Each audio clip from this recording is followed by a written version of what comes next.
Well, good evening and welcome to the Ed Complex Auditorium for the Celina Board of Education meeting. At this time, I want to call a beginning meeting to order. This is a public hearing on the issue of the current director of TriStar Career Compact, Tim Busher, who will be retiring August 1st, 2021, and seeking reemployment with the district in such a position following his retirement. At this time, I would open up the floor for any comments or questions. Hearing none, I will now close the floor and bring that public hearing to an end. At this time, I will call the meeting of the Celina Board of Education in public for the purposes of conducting the school district's business and is not to be considered a public community meeting. There is time for public participation as indicated in the agenda. I'd like to call the meeting to order and ask that all those who are able to stand for the Pledge of Allegiance. I pledge allegiance to the flag of the United States of America and to the republic for which it stands, one nation, under God, indivisible, with liberty and justice for all. Thank you, Mr. Sarver. Would you call the roll? Mr. Flack. Present. Mrs. Gingrich. Here. Mr. Huber. Here. Mrs. Voorhees. Here. Mr. Sell. Here. I'd like to make a mention, there's a change on the agenda under item C22. It has Sarah Baumstark and Tressie Sigmund listed. Tressie Sigmund should be moved to C21. So take her off of C22. It's the bottom of page 4. Correct. Thank you. So instead of giving her $60, we're going to give her $125. Yes, she did complete the full day. No, she'd like to make it. There we go. That's fine. At this time, I'd entertain a motion to set the agenda. Make a motion. Mr. Hughes. I'll second. And Ms. Tom? Mr. Huber. Yes. Mrs. Gingrich. Yes. Mrs. Voorhees. Yes. Mr. Sell. Yes. Mr. Flack. Yes. Now that the agenda is set, we'll go ahead and receive the public. We've got a few people signed up this evening. Angie Stevenson, you are first up. Thank you for allowing me this time to speak this evening on behalf of Mercer County Head Start. I'm going to be talking about the health data of our students and our staff from this past program year. So in lieu of COVID, we had some really interesting numbers I kind of wanted to share with everyone. 28% of all absences for the program year were related to illness. 20% of these absences were due to COVID, 19 whether it had to do with quarantine or isolation protocols, and 9% of our student absences were related to doctor or dental appointments. We only had 2 positive student cases this year and 2 probable cases. And both positive and both probable cases were not community spread, so they did not occur within the classroom. They actually occurred from outside family sources, or we actually had a few that were families that were visiting out of state where these probable cases came into play. This program year, we actually saw a decrease in our stomach-related illnesses from last program year by 17%. We also saw a decrease in our respiratory illnesses by 27%, and that was during a year of COVID. So we were very excited about that we were able to keep our kids actually a little bit healthier this year with some of the protocols that we put into play. We had no influenza cases for our kiddos this year. We had 13 the previous year. We had 1 case of strep throat this year and 1 case of croup. Last year there were six cases and 4 respectively. Like I said here just a few minutes ago, I believe that the success of our low transmission during COVID was that we had very rigid cleaning and sanitizing practices. We also implemented a Zono machine. That is a machine that uses ozone to sanitize the manipulatives that the kids could use in the classroom, whether it was Play-Doh, whether it was crayons, markers, we could do iPads, anything technology related, books, we call them loveys, but like stuffed animals, all their dramatic play clothes, anything that you can imagine that could be soiled, we could put in this ozone machine to pretty much sanitize it for the kids to use. So once a toy was used or whatnot, it would go into a dirty bucket, and then it would go into the ozone. We'd bring it back into the classroom, and it would be clean again for the next set of students to use them. I also believe that us keeping our classrooms potted helped with spread of illness or lack of spread of illness. So siblings were in the same classrooms together. If we had students that stayed at the same babysitter, they stayed in the same classroom.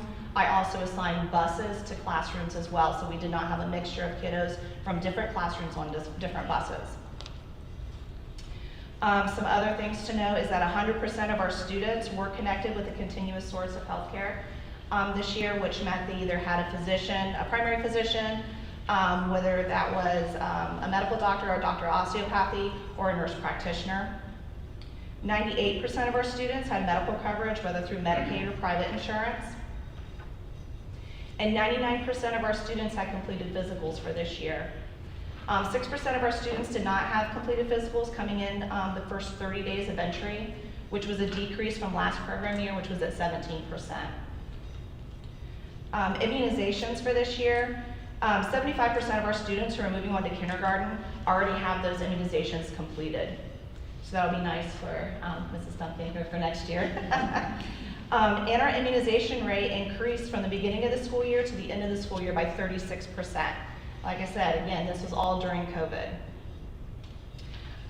For our staff illnesses, these are all estimated hours.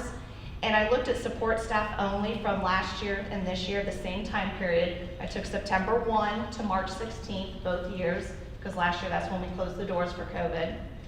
So our support staff would be our head teachers, teacher assistants, drivers, bus aides, and kitchen staff. For this year, we had approximately 1,313 hours of staff that missed work, whether it was due to sick time or COVID. Of those hours, 671 of them were contributed to COVID-19, whether it was isolation or quarantine, and 642 were to non-COVID related illnesses. Last year, it was 670 hours that we had that were non-COVID related illnesses during that time. For our staff, we had 10 positive cases, 8 exposed or isolation cases, 1 probable case, and 7 negative cases. We only had 1 probable and 1 positive that came after December of this year. So that is all I had to share with you, but again, I thought it was very interesting how our numbers really did improve in a year where, you know, we were dealing with COVID or whatnot. We do plan to keep some of these same practices in play for this upcoming school year. Obviously removing some of them, but we're going to keep up with the very vigorous cleaning and sanitation schedules, as well as trying to keep our classrooms potted as much as possible as well. So. That ozone machine you'll continue to use. Oh, absolutely. I'm trying to buy a second one. Thank you. Any questions for Angie? She answered it when she said they're going to continue sanitizing in the ozone machine, so I think that's good. Awesome, good information. Thank you. Thank you for letting me share. Trustee Danny, our CEA co-president. We have nothing this time, thank you. Wonderful. And I do not see Carol. Okay, let's move forward in the agenda. I would take a motion for approval of the consensus agenda. So moved. Mr. Sell. Second. And Ms. Gordon.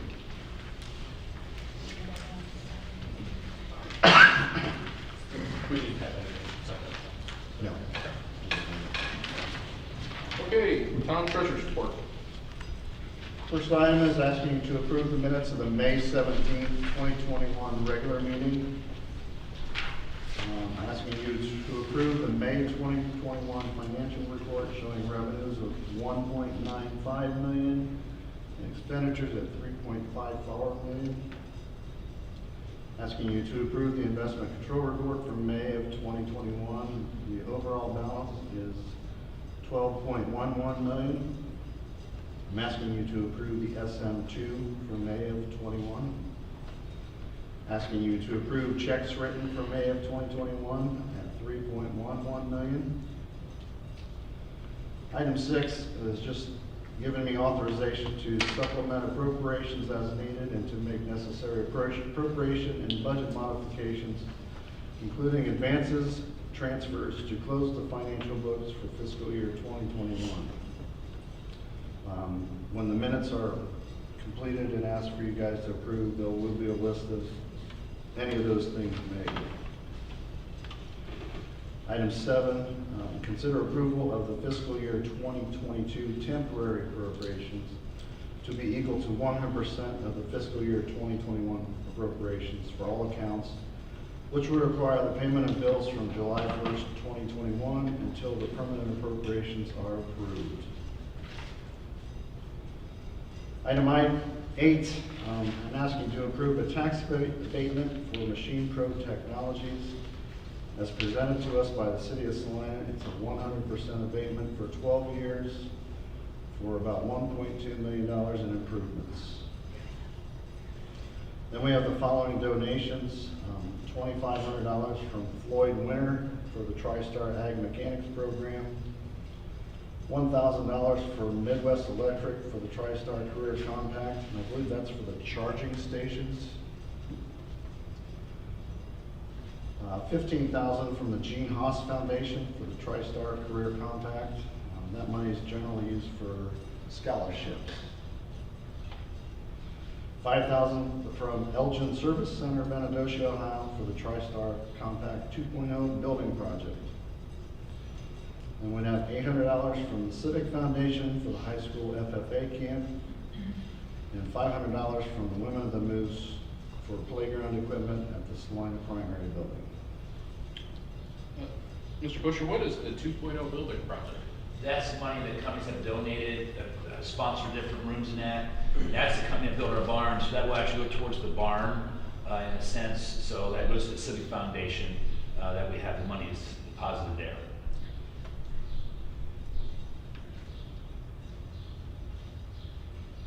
Any questions before we look at the resolutions? Carl, you did negotiate it in lieu of? Yeah, I contacted Machine Pro Technologies, that's the machine company over there by the fairgrounds. They're going to be doing the $10 million little payment and for this 12-year abatement, 100% abatement. So it comes out, it equals out about 25% what they would normally pay, which is basically what they would be paying if we didn't approve it. So either way, it's what we typically do for tax abatements. That's good. And you've already got that all worked out? Yep. Thank you for that. Tom, why don't you go ahead with the resolutions? Resolution number 1 is the resolution to authorize the Southwestern Ohio EPC to advertise and receive bids on our behalf for school buses. It does not obligate us in any way to purchase a bus, but it goes through the legal process of accepting bids on our behalf. Dr. Ken, how many were we potentially looking at? Possibly 1 or 2. Just got to see what the bid's coming in. Correct. We just did purchase one this last fiscal year, so we're waiting on that one to arrive. So sometime over this next year, we'll determine whether or not we can use some of the ESSER monies to help purchase those. The one we are waiting on is also, we have some state money for a school bus. I think it's around $30,000. We're also getting a $20,000 EPA reimbursement for destroying this old bus and putting a newer bus on the road with less emissions. So this bus is a little cheaper for us. That's great. Next resolution? Second resolution, the Celina Board of Education is seeking to work with the city government in recognition that this property has not sold at auction and would fall into state control. It's the desire to preserve the beauty of our community, so the board is willing to accept a $1,000 payment in lieu of back taxes on the property at 130 Hamilton Street. It's just an agreement with the city of Celina. There was an article in the paper not too long ago about this property. So. I spoke with Mayor Hayes last week. He expressed his appreciation, and I know our citizens are grateful that. Would you maybe explain that, Craig, just to the public so they know what's going on? Yeah, the city had a blight property that failed to sell at auction 2 times. And so it's going to fall into state control. When it falls into state control, no one gets anything. The state takes the property and then they honestly don't do anything with it. If you can imagine, the state of Ohio's not prioritizing sending lawn crews over to a blighted property. It falls into a state bank and it really can sit there for decades, years on end. This is a property, again, that didn't sell at Sheriff's Auction. It's not a very desirable lot, and it's in a pretty rough part of town. So Mayor Hazel reached out to me. The city did not really want it, and Councilman Baltzell kind of serving two roles. The city wasn't really looking to take it, but they asked if we would be willing to work with them because the majority of the taxes owed on the property were to the schools. Well, when you can imagine, again, this is not the actual person who owes the money is not going to be paying it, it's the city. So we felt like it was a good opportunity to work with our city because, you know, one, we get something rather than nothing, and two, that way the entire burden doesn't fall on the city. They're just trying to keep blight out of our community, which all of us want. So it sounds like they might. It is inhabitable too, isn't it? Correct.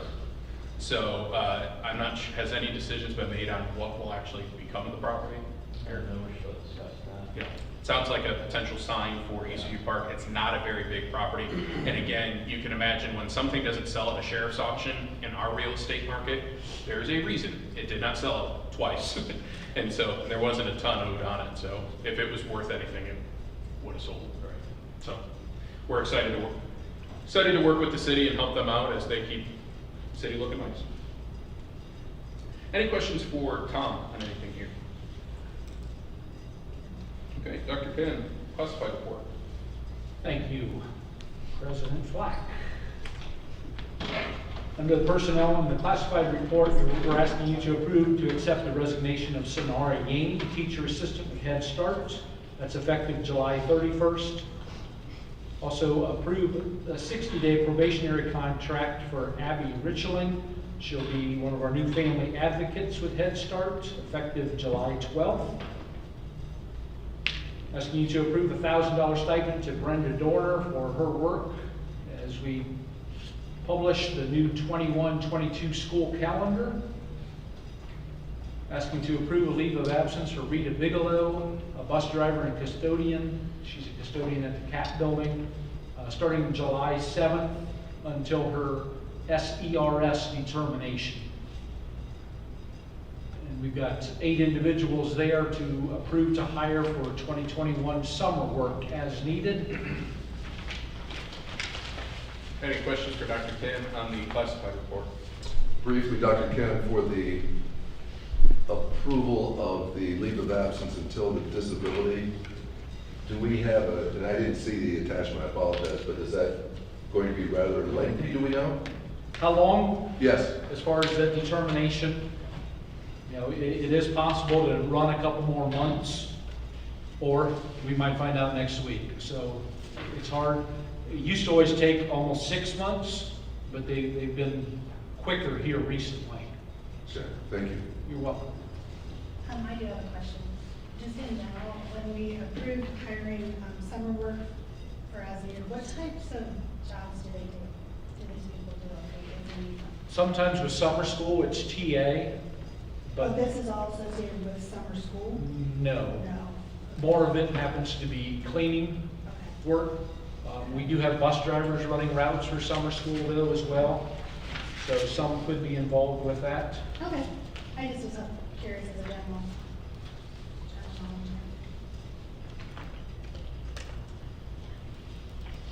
Any other questions on the classified end? Okay, let's jump to the certified. Under personnel, the first 5 items, we're asking you to accept the resignations. First one, Tom Summer, school treasurer, effective December 31st. Kylie Moeller, intervention specialist at the end of this school year. Brooke Swaney, also at the end of this school year. She's a 5th grade teacher. By end of this school year, you mean now? The 2020-2021 school year, correct. Jason Triblett as the head 7th grade football coach, and Adam Timmerman as the assistant 7th grade football coach. Items 6 through 10 you're being asked to approve 1-year contracts. Ashley Roaring Gross is intervention specialist at the primary. Kelly Remish, intervention specialist at the primary. Melissa Schmackers, Title I at primary. Alexa Dunlap, intervention specialist at the high school. And Hannah Schwederman, 3rd grade teacher at the elementary. And we're asking you to approve teaching personnel for extended school year services. That's Kathy Higgins. Item number 12, for summer enrichment as needed. Those individuals, those 9 individuals there. And then approving those following supplemental contracts. That's for next school year. Adam Timmerman moving up to head at 7th grade football. Brennan Bader, Jay Emily, and Brett Bacher serve the weight coordinator supplemental. Dylan Cummins as a 7th grade assistant football under item 14. And then we have volunteers for the next school year, pending proper certification, Kayron White, Nick Archer, Chuck Rammel for girls basketball. For boys basketball, Doug Stolley, Scott Mater, Keaton Metz, Seth Schmeezing, and Jaron Casto for boys soccer. Then we're asking you to approve a stipend payment of $125 for Rachel Eichenauer and Karen Ashball for working on UDL.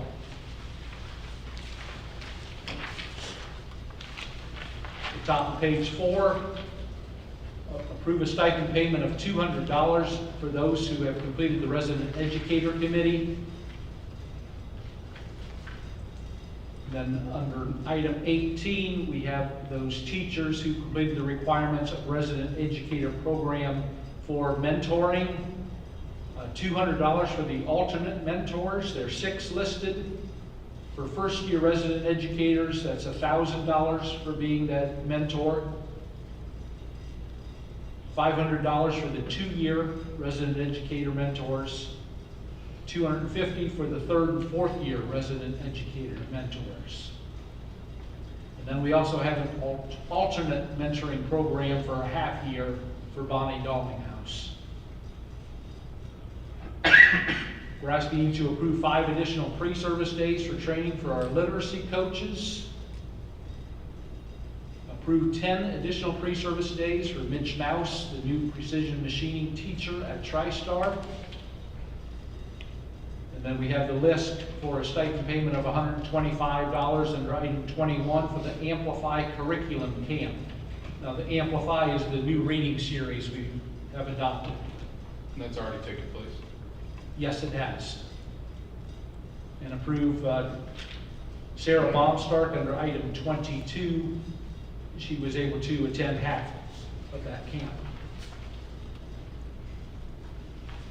Any questions for Dr. Ken under the certified report thing? So does everyone have to attend the training for, I assume this curriculum campus training? That's correct.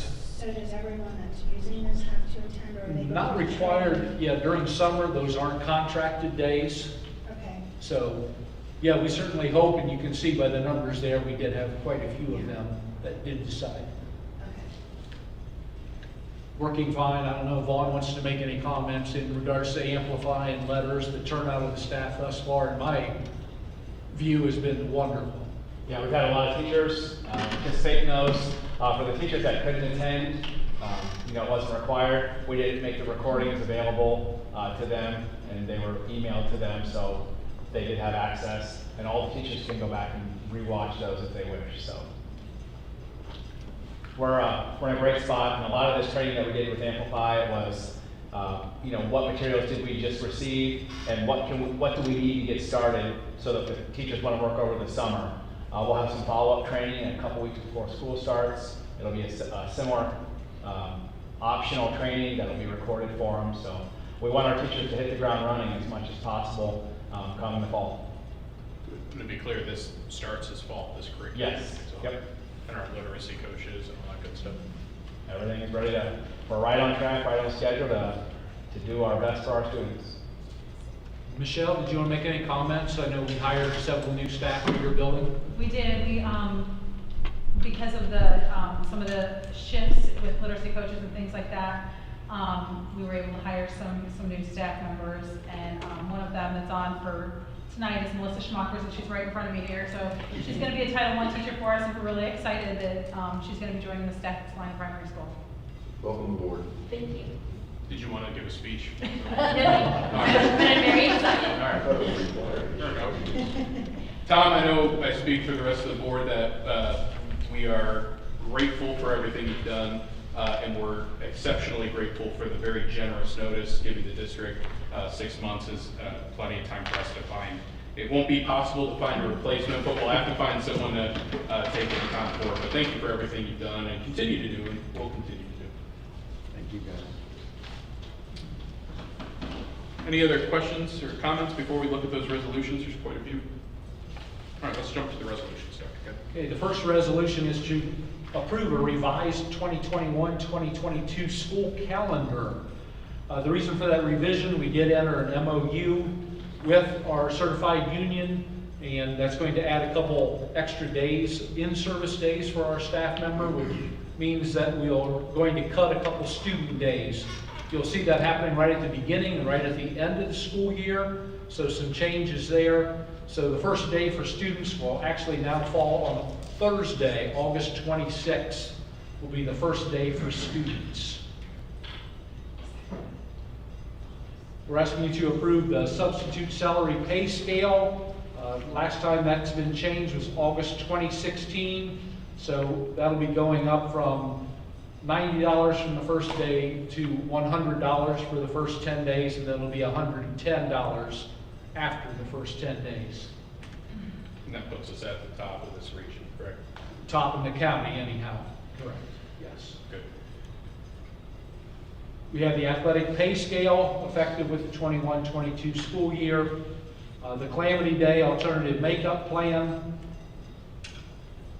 And then we have the athletic forms for 21-22. I don't believe there were any changes there from last year. Very few changes with primary, elementary, intermediate, middle, and high school handbooks. The one piece I think most of them did make note of, though, we will not be using our One Call Now system any longer. We will be going to the new Celina City Schools app. So please be looking, making sure that you do sign up. It's out there on all your different app sources. So look that up on your phone, your computers, download that app, and choose which schools you want to receive notifications from.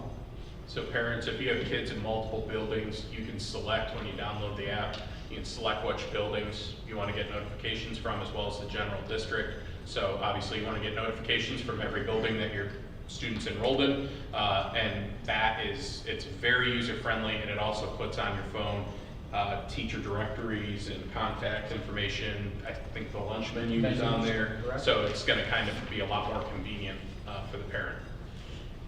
Thank you. Also, the TriStar Career Compact Student Parent Handbook. We're asking for your approval there as well.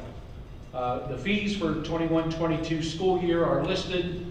$75 for K through 4, and also for 7, 8, 5, and 6 are each at $55. Band students and choir students pay an additional $10 fee. The high school fees are all separated. It depends on which classes you sign up for in high school. TriStar, if you're signing up for the different labs, there's different lab fees depending on that. Number 13, we're asking you for approval of an overnight wrestling team building activity. That will be here at Celina at the CAP building. The date is yet to be determined. They do have a couple dates that they're looking at. Number 14, we're asking you to approve a 1-year extension of the administrative compensation plan, also the executive secretary compensation plan, and the Head Start administrative compensation plan for the 21-22 school year. I just want to make one note for the calendar. This is going to be the biggest change. It's, parents knew this, but I want to remind them, no longer will we have the 2-hour delay days. And so that was one of the biggest complaints, frankly, that I heard from a lot of parents, was about once a month we had a 2-hour delay days. Those aren't there anymore. So you can get the calendar available, but we're not going to have those kind of once a month Mondays. So short of a weather situation, we won't have those anymore. So that's going to be nice. And then that calendar is available on the school website right now. And so you can go and kind of have your calendar for your family planned out then. And then Dr. Kemp, will you just explain the Calamity Makeup Day? It's not much of a change for folks, but just so it's kind of a new world that COVID kicked off. And so hopefully will keep us from ever having to extend the school year. That is correct. So scenario that we would go to, first we do have the 5 days that we can call for calamity days. After those 5 days, there are the 3 E days that we can go to where the teachers would have the assignments made up ahead of time. And the students do have 2 weeks to get that homework all completed and turned in, except the final 2 weeks of the school year, because we're pressed to get grades in. You know, we're running up. The administrators will then make that call as far as when those assignments will due. But after those 8 days then, we're looking at doing the virtual learning days. So we're able to do that with technology now. The teachers will be able to come into the building, provided that the weather isn't too nasty, that they can come in and still work digitally with their students. But the also nice thing, the last day of school is set. If we miss any days after those 8, we'll be able to use virtual learning days, so there won't be any days to use after the end of the school year. So everybody knows, hey, this is the end of the school year, we can make those vacation days now and take advantage of those good season and good prices for vacation. So you can make those early plans now for the end of May and beginning of June. So I have really, a question on, I'm sorry. No, go ahead, Mr. I have a question on student fees, Dr. Ken. Do you oh know wait, what- hold on, let me go back to that. Okay, go ahead. Just so the parents understand at home, this is the kind of the change that we won't have those blizzard bags, so to speak, anymore. They'll kind of be, your student will have those 2 weeks, but there'll be online work to do. And so we did that this past year, and that's not going away. Our utilization of Google Classroom and from really kindergarten on up, that's gonna be the expectation, which is great because most of us don't have printers at home, and when we're asked to print things, that's not great. And then you also don't have to come in and pick anything up. So you can kind of start to work on that right away. So hopefully, I mean, it's kind of a new day in public education as far as being able to utilize that. We didn't have to go online last year, but not for snow. We do. This is our new policy. Our policy, not a state. Correct. directed thing. So this is what we worked out with the CEA, and this is kind of a pilot program, to be honest. We're gonna give it a shot this year, and I'm sure we'll make tweaks along the way, but it kind of makes sense to use that, and I'm sure just as much as the teachers, or the students don't wanna go long, the teachers are ready to have that nice set end date too. They're ready to go to Florida as well, so. Mr. Selk, fees? Yes, Dr. Ken, do you know what the most a student would pay in high school fees? Is it a couple $100, $300, you don't know? I don't know off the top of my head, but I would say probably $250 would be probably a max. But then if you have 3 high school students, Do we Yeah, have any that- type of assistance that we're able to give students that maybe can't afford that? at this point, students that sign up for free and reduced meals, they don't pay fees. Okay. So that So would be then the you get a break assistance. there. Okay, So about 45% of our students do not pay fees. okay. And Mr. Busher, do you know what a TriStar student pays in lab, I mean, it's all over the place, for lab fees, is it From $0 to $100. $100 would be about max? Yeah, probably 110 for a couple of classes, but they get books and stuff too. We made the teachers justify what are they giving you, that they had to show that, so that's how we decide what the student fee will be. Thank you. You're welcome. Just a couple of real quick things too. We're still a 1-to-1 ratio for electronics, so all our students, correct? So that's what makes the, One thing you'll be looking at for a change though, at 5th grade and 9th grade, students will receive brand new Chromebooks, and they will receive that same Chromebook for the next 3 years as well. They'll be So assigned. grades 5 through 8, you'll have the same Chromebook all 4 years. Grades 9 through 12, you'll have the same Chromebook for all 4 years. I'm assuming you'll turn them in the summer. Correct, they will turn them in during the summer. So there's a little onus to take a little better care of it as it's sticking with you. you don't want to make a payment. Exactly. Better check the warranties on those things too. Yeah. And then also want to point out that we did get rid of the 2-hour delays, but we did take 2 days off, correct, in the calendar to replace those 2 hours. So the time's still there for the in-service for the faculty. It's just not stretched out. Yeah, it's about 6 in one, half dozen in the other, so the students are getting the same amount of classroom time. Yeah. It's just, But that was one of the chief complaints, you're right. yeah.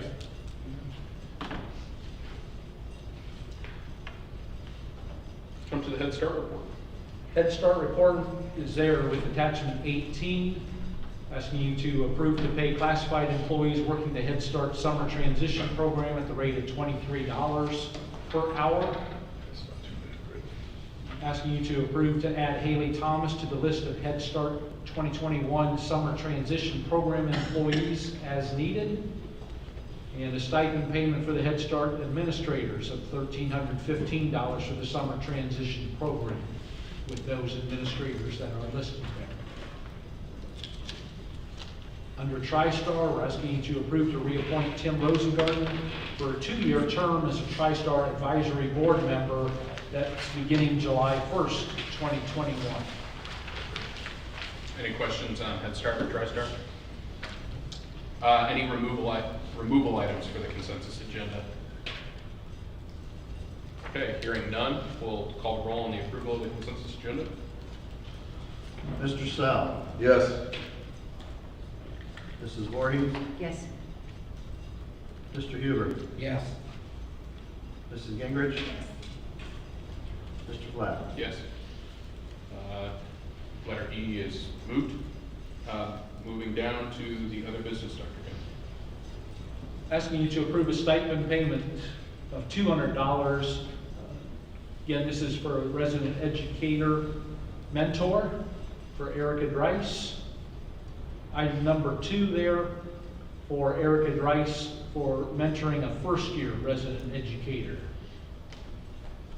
This time I'd entertain a motion. I'll make a motion. I'll second. Tom? Mrs. Gingrich. Yes. Mrs. Voorhees. Yes. Mr. Huber. Yes. Mr. Sal. Abstain? Mr. Flatt. Yes. Number 3, Dr. Kim. Asking you to approve a stipend payment of $125 for the June 2021 Amplified Curriculum Camp for Jill Harris. Entertain a motion at this time. I'll make a motion. Second? All right, we had Mr. Huber and Mr. Soto. Tom? Mr. Huber. Yes. Mr. Sal. Yes. Mrs. Voorhees. Abstain. Mrs. Gingrich. Yes. Mr. Flatt. Yes. Couple informational items. First, the facilities project. Do you want to say anything before we have Eric Kendrick? I'll defer to Eric since he's here tonight. Thank you for coming. Yeah, we got an update from the OFCC planner, Valerie Montoya. We were hoping for possibly a July state funding. That's not happening. The state will not have their money for the project in July. What's happened is they got behind, as we knew, on projects, and in addition to that, there are some projects going on that have experienced what we're all seeing with the construction increases. So they had a ton of requests for additional budget dollars. So their finance department is quite busy trying to sort through all those things. They're working towards, by the end of summer, have a better handle on what they need to commit to and the timing of everything. From what she told me, Celina and Massillon city schools are the 2 districts that were lapse districts that have their share. So both of you would be at the top of the priority. She wouldn't commit to anything, as you would expect, that possibly November. They tried to time funding up with the election cycles, so November would be a possible funding time for your project. So I talked to her about what we could get started with. They're very supportive of starting anything related with site studies, things like surveys. There's a study called an environmental assessment where they look to see if there's anything, buried tanks or anything on the property that people don't know about, soil borings, those kind of things. So we started that process. We do have quotes to get surveys. We got 3 quotes for the district. And I sent that to you all. We'd recommend proceeding with that. So hopefully, we'll stay in touch with her continually. Hopefully by the end of the summer, we have a much better idea. But we can at least get started on all the site studies and keep the process moving. Tom, do we need a motion to proceed forward with the survey? We probably would have heard, but as we discussed, it's a professional service, so there really is there's no bidding requirement or anything like that. It's just prudent to get the estimates. Yeah, then, moving forward with access, not only were they, the lowest priced or by $300 not, but they're local, it would make sense to go with the Celina. Quicker time frame too. And, Yeah, the timeframe. a third is fast, or quicker, so Yeah, the other 30 firm- days versus 90 days. The other firm can't get it to you as quick. Okay, so moving forward with having Access Engineering begin that survey work, and I know a lot of folks, we are excited. I get asked on a weekly basis where the bulldozers, again, we are getting $51 million from the state of Ohio, and so when they tell us wait, we'll say, okay, none of us want to wait, to be clear. We want to keep moving, but we actually cannot move forward because till the state gives us that funding mechanism. So we're all chomping at the bit just as much and hoping, but when they're going to give you $51 million, it's worth being patient for. We know we're going to get funded. We know the money's coming, but the state is going through their budget process right now. So I don't even think the OFCC has any idea how much they'll have. But knowing that we're one of 2 districts in the entire state of Ohio that are standing at the front of the line, that's a good situation to be in. So hopefully, I'm kind of hoping that maybe we get a phone call and it surprises us, but for $51 million, you wait and the state will be a partner in this project. Well, but we're still doing behind the scenes things that people aren't gonna see, but it's being done, so Yeah. at least we can keep moving on that. And again, the survey is another thing. Perhaps by the end of the summer, we'll know more, so by August, we might know. That's what she said, is by August they'll have a better handle on their dollars and what they gotta commit to. Good Hopefully point. they'll be able to tell us for sure. So we'll move forward with the survey, and that's something that we needed to get done. And just to be clear, this isn't your typical survey. This is a survey, they go out, not only do property lines, building locations, utility locations, I believe it's referred to as an Alta survey. Yeah. Where they basically find everything, they do topos on every property that we're dealing with, so it's quite involved, and it's gonna take it probably every bit of that 30 days to finish it, so. Well, having multiple sites, I'm Yeah. sure is not turning on. Yeah, to make sure they in all district properties. So it's good to kind of, this is the first action to get the ball rolling. So again, we're appreciative of the voters and look forward to continuing on that process and hoping the state surprises us. Maybe we'll get a phone call sooner than we think. That wouldn't be the worst thing in the world.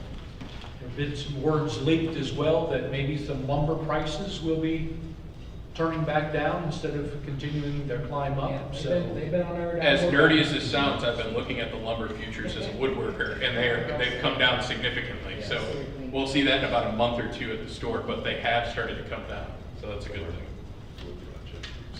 Fieldhouse project, or I'm sorry, is there any other questions for Eric or Weldon, sir? Okay, Fieldhouse project. Fieldhouse project, really 3 things happening in the field house. The first of which is painting the ceiling. So that work is pretty much completed. Instead of a yellow ceiling, now it's white once again, so that'll be nice. The other 2 components are installing LED lighting, so that process has also begun. More so in the restrooms, the locker rooms, those side areas first. We're waiting for the painting to be completely done, and then they'll work on the lighting inside the field house. And the final thing to do is redoing the floor. The floor is 10 years old, so again, where you are used to seeing white lines on the floor, those have been yellow because of the numbers of the layers of wax and such on the floor. So it'll be nice to bring back the white, a little bit different design, so everyone will want to come back out come basketball season. So they are changing the look of the logo and everything in the middle? That's correct. Yes, the Bulldog logo is the Okay. one with the red tongue, the one that we see on our letterhead and everything will be the logo at center court. Okay. Any questions on that? If not, I would entertain a motion to move to executive session as indicated in the agenda. So moved. So, and then Mr. Summer, call the roll. Mr. Sell. Yes. Mrs. Voorhees. Yes. Mr. Huber. Yes. Mrs. Gingrich. Yes. Mr. Flatt. Yes. At 6:45, we will be moving to executive session. We will have something after executive session. It will be recorded, so Jonathan will take care of that. Thank you, everyone. Thank you, Eric.